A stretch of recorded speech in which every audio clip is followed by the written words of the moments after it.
President Dwight Eisenhower, the 34th President of the United States, was, when he was a little boy in Kansas, was fishing with a friend, and they were talking about what kind of dreams they had and what they wanted to be when they grew up. And Dwight Eisenhower said that he wanted to be a Major League Baseball player and make it to the pros in baseball. His friend said that he wanted to be President of the United States. And Eisenhower, with a smile on his face, said, "Neither one of us got our wish."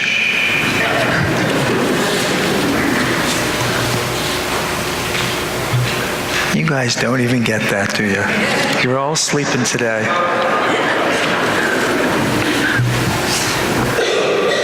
Stephen Brown, he was somewhat of a connoisseur on pipe organs, was at the Pacific Ocean Studios in San Francisco. And I'm not quite sure what this term means, but it's the Chamberlin Music Masters, so apparently it was quite elite. But he said this pipe organ was beautiful in this place. But they said it had a button on this pipe organ that he said he's never seen on any organs before. And it was, you would push the button and you would get an immediately round of applause. And they said it's not like any small applause, it's like getting a standing ovation. So you play a piece and then you push your button, that you get a round of applause. And he said it was amazing what that did for you when you're playing the organ. And you know, we sit there and look at this gospel, and you have two of the disciples saying to Jesus, we want an important place in your kingdom. We want to be recognized, we want to be praised, and we want to be loved. Sounds familiar, doesn't it? We all fit in that category, don't we? We want to be recognized, we want to be praised, we want to be right. And what does Jesus, how does he respond with this? First off, he talks about, can you drink the cup? Can you suffer like I did? And then at the bottom of it, he talks about service. Talks about service.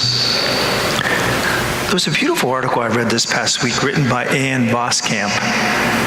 And she wrote a book that I read a while ago. It's called 1,000 Blessings. And she thanked God every day for 1,000 straight days. And it changed her life. Or 1,000 straight days, or she listed 1,000 things. I forget, and that was one of the other. But whatever she did, it was 1,000 blessings that she listed, and it changed her life. But she said she was in the doctor's office, and the woman that was in the doctor's office asked her for a pen. And so she gave it to her, and the woman said to Ann Voskamp, they said, "What are you in here for?" And she said, "I'm in for a checkup." And then Ann says to her, "And you?" And she said, "Cancer." And the whole room was real quiet as soon as she said that. And she said, this woman was telling Ann, she said, last week Dr. Reed said to me that in the human body, the only cells that benefit themselves are known as cancer cells.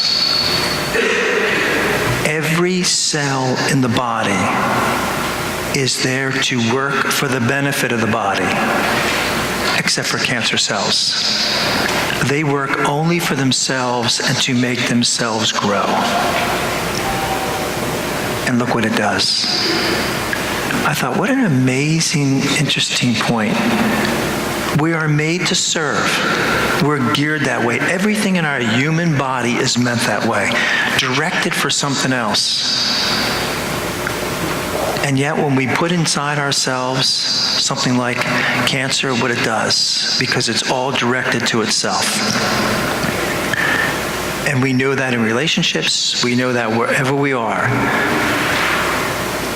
When we give things, our body is healthier. Isn't it amazing? And it works across the board. It works across the board. Doug Meelan took a year off from work and went down to Brazil with his wife.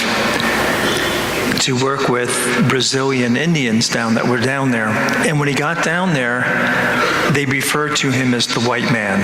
I'm sure he said white man in the article, but I'm sure it was gringo, the foreign white man. And it's not a positive, it's very uncomplimentary, the term itself. And he said, I could understand why they felt that way. He said any contact what they had with white people, they burned their villages and they would pillage it for anything with value. So he said, no wonder they felt that way. He said, but after they learned the language and what helped them a little bit, they started calling him the good white man. He said as soon as he started learning some of their customs, they started to call him the white Indian. And then about 9 months into it, when he was down there, he was helping this little boy because he had some medical background as well. And the boy had a very infected foot. It was filled with blood and it was all dirty, and he was cleaning that foot up. And some of the elders in the village saw him do that, and they said, whoever heard of a white man washing an Indian's foot? And they said, certainly this man is from God.